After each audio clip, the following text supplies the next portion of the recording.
Kakastart lang ng pagpupulong ni na Trump at Zelensky at nagsimula ito ng matindi. Sa unang sagot pa lang, hindi natuwa si Putin.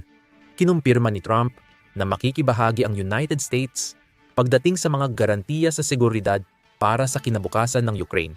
Pakinggan mo mismo.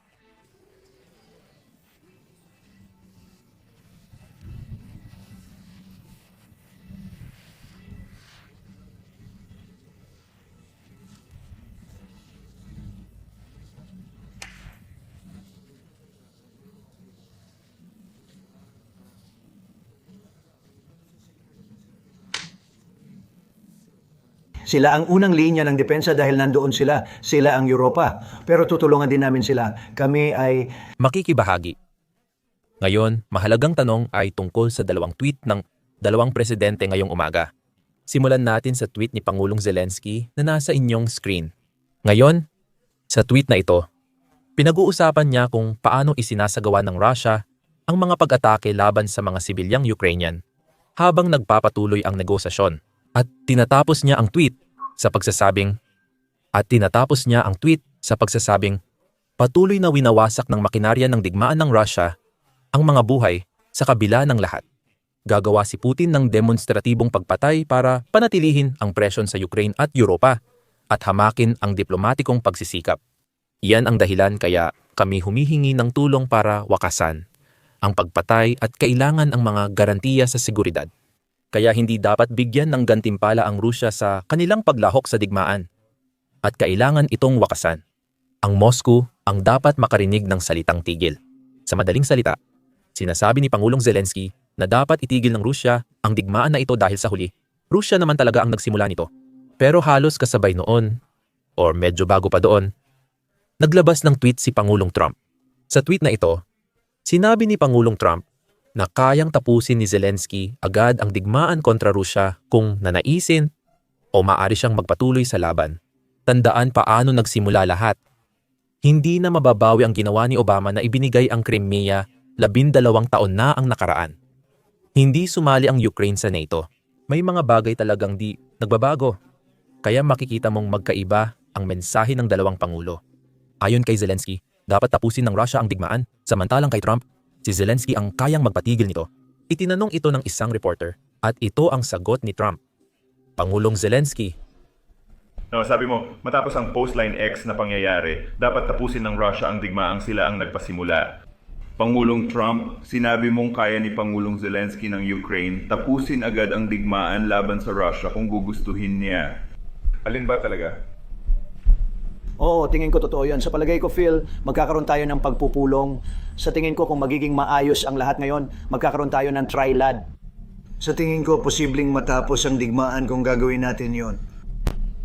Ito na ba ang katapusan ng suporta ng Amerika para sa Ukraine? Sa pulong may kasunduan ba o wala? Hindi ko masasabi yan. Hindi ito ang katapusan. May mga namamatay at gusto naming mapatigil yon. Kaya hindi ko masabing ito na ang katapusan. Hindi. Sa tingin ko may magandang pagkakataon tayong magawa ito. Halos 4 na taon na ngayon na maraming tao ang napatay nung nakarang linggo. Maraming tao nung nakarang linggo. Milyon-milyon ang namatay pero marami pa ring tao nung nakaraang linggo kahit anong dahilan. Malaking bilang, maraming sundalo sa magkabilang panig. Kilala ko ang Pangulo at sarili ko at naniniwala akong gusto rin ni Vladimir Putin na matapos ito. Biyernes nakita kayo ni Putin at narito si Pangulong Zelensky. Habang pinapakinggan mo ang Russia at Ukraine, aling panig ang may mas magandang baraha? Sa totoo lang, ayokong sabihin yan. Nandito lang ako para maging, tingnan mo, hindi ko ito digmaan. Digmaan ito ni Joe Biden. Siya ang... May malaking kinalaman kung bakit ito nangyari. At gusto naming matapos na ito. Gusto naming matapos ito ng maayos para sa lahat. Gusto naming matapos ito ng maayos. Ang mga tao sa Ukraine ay labis na nagdusa. Ngayon, ang susunod na tanong ay tungkol sa tigil putukan. Madalas binanggit ni Pangulong Trump ang tigil putukan bago makipagpulong kay Putin. Sinabi niyang haharapin ng Russia ang mabibigat na parusa kung tatanggi silang tumigil putukan sa pulong. Napag-usapan na natin ito sa iba't ibang video sa channel. At itinuro namin na malabong pumayag ang Russia sa tigil putukan dahil sa mga purong militar na dahilan. Kasi, ang tigil putukan ay nagbibigay ng oras sa Ukraine para palakasin ang kanilang mga depensang linya at nagbibigay din ito ng oras sa Ukraine para palakasin ang frontline, kumuha ng mas maraming kagamitan at mas maraming armas. Pinapalala lang nito ang posisyon ng Russia sa negosasyon. Hindi ibig sabihin nito na hindi kami pabor sa tigil putukan. Pero mula sa pananaw ng Russia, may dahilan kung bakit hindi sila papayag dito. Gusto nilang makipagnegosasyon habang may labanan dahil nakikinabang sila doon. Habang gusto ng Ukraine na makipagnegosasyon kapag may tigil na putukan dahil iyon ang nakakabuti sa Ukraine. Kaya pagkatapos ng pagpupulong kay Putin, napagtanto ni Pangulong Trump na malamang ay hindi mangyayari ang tigil putukan. Ngayon, kasunduang pangkapayapaan na ang itinutulak niya kaysa tigil putukan. Siya na mismo ang nagpaliwanag nito. Salamat. Salamat Ginoong Pangulo, nung nakaraang linggo, nagbabala kayo ukol sa matitinding kahihinatnan.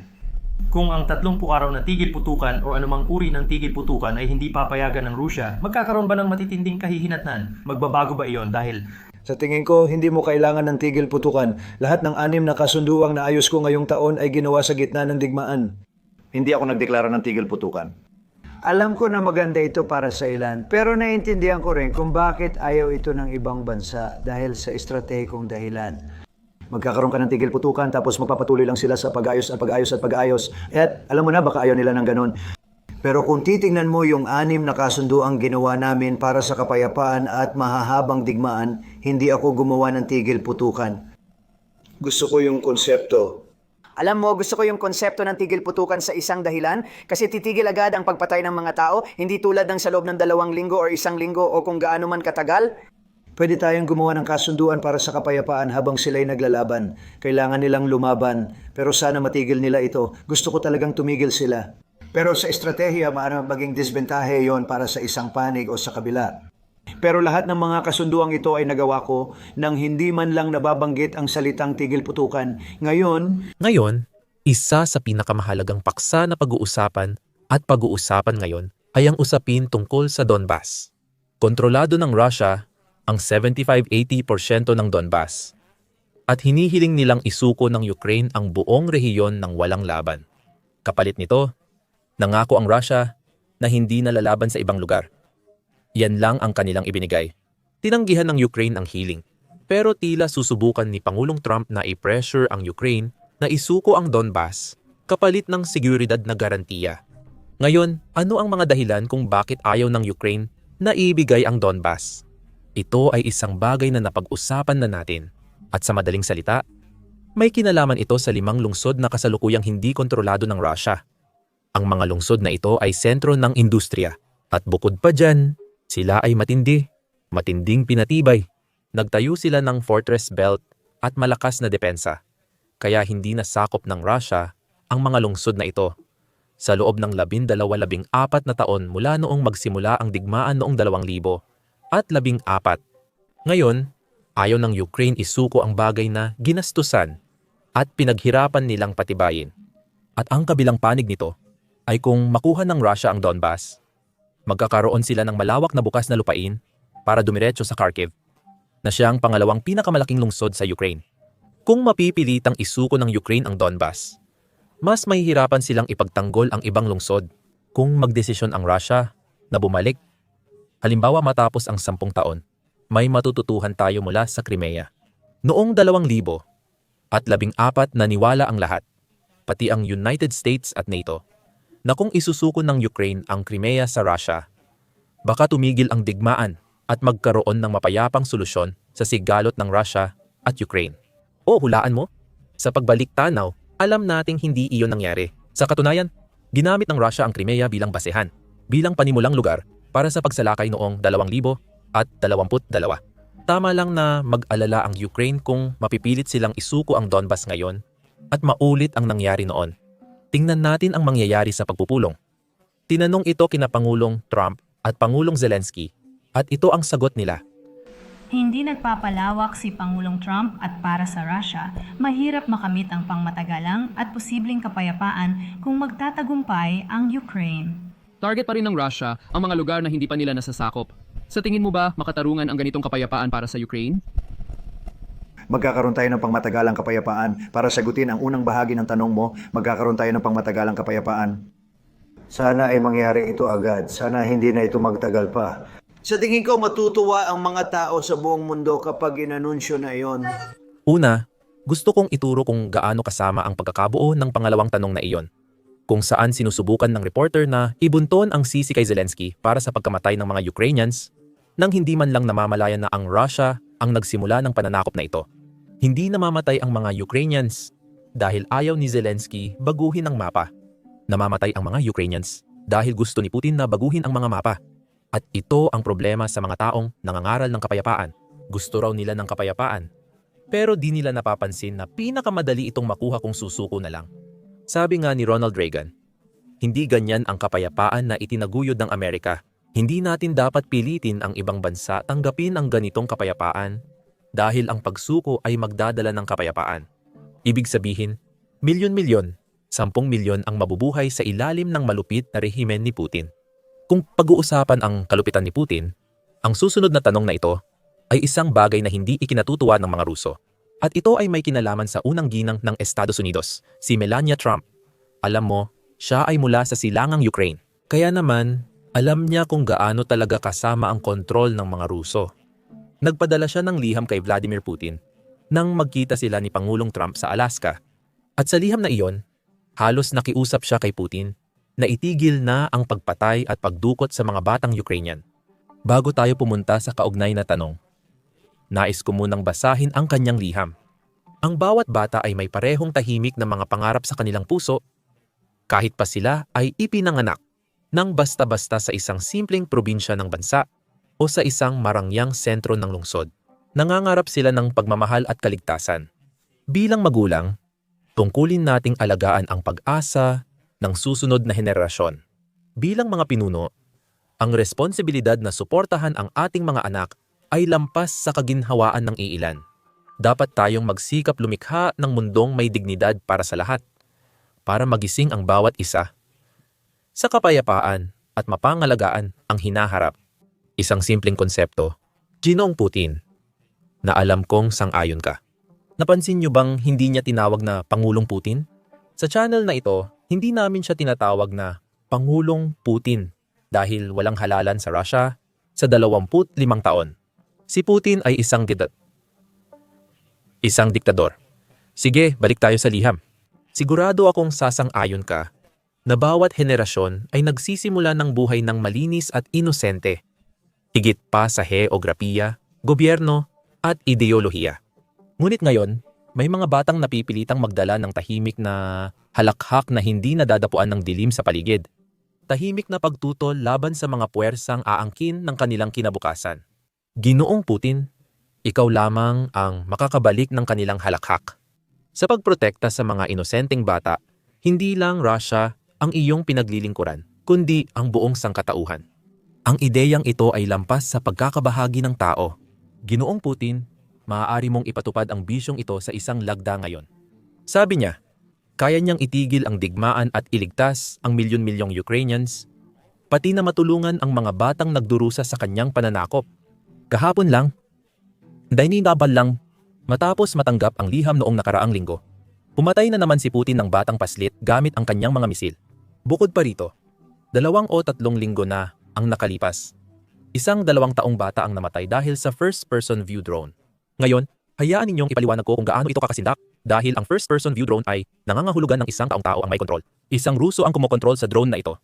Nakikita niya ang lahat ng nakikita ng drone. Kaya nakita niya ang bata at pinatakbo niya ang drone papunta roon. Hindi ito parang missile na walang gabay na basta tumama lang sa gusali at namatay ang bata.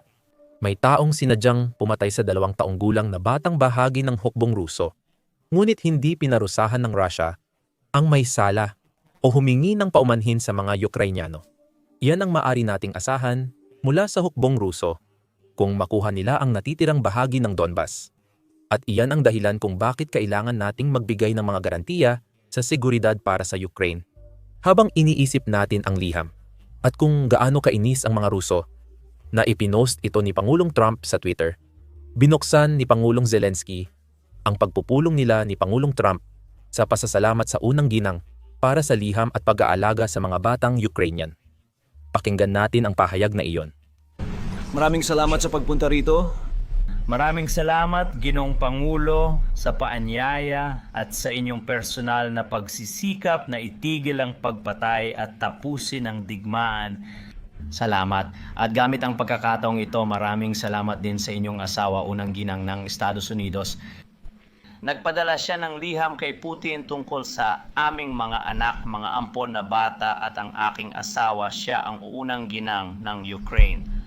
Ibinigay niya ang liham hindi para sa iyo kundi para sa iyong asawa. Gusto ko. Oo. Kaya sa tingin ko, sensitibo talaga ang paksang ito. Salamat sa mga katuwang at sa suporta ninyo sa format na ito. Pagkatapos ng pagpupulong, makakasama natin ang mga leader ng United Kingdom, Pransya, Alemanya, Italia, Finlandia, UNATO at iba pang katuwang sa paligid ng Ukraine na sumusuporta sa atin. Salamat, Ginang. Maraming salamat po sa paanyaya. Maraming salamat po sa inyong pagdalo rito. Sa social media, Ginoong Pangulo, isang napakaantig na liham mula sa unang ginang at ang liham ay personal na inabot kay Pangulong Putin. Nananawagan ito ng pagtatapos ng digmaan para sa kinabukasan ng mga bata. Bakit naramdaman ng unang ginang na kinakailangan ng liham na yon? Dahil ba naniniwala siya na si Ginoong Putin ang agresor sa digmaan? May personal bang liham na ibinibigay kay Pangulong Zelensky? Kaya talagang matindi ang naramdaman ng unang ginang. Pinanood niya ang parehong bagay na pinapanood mo at pinapanood ko. May mga nakikita akong hindi mo nakikita at nakakatakot yon. Pero dahil mahal na mahal niya ang mga bata, may napakabuti siyang anak na lalaki na mahal niya, marahil higit pa sa kahit sino, pati na ako. Ayokong aminin pero mahal niya ang anak at mga bata. Ayaw rin niyang makakita.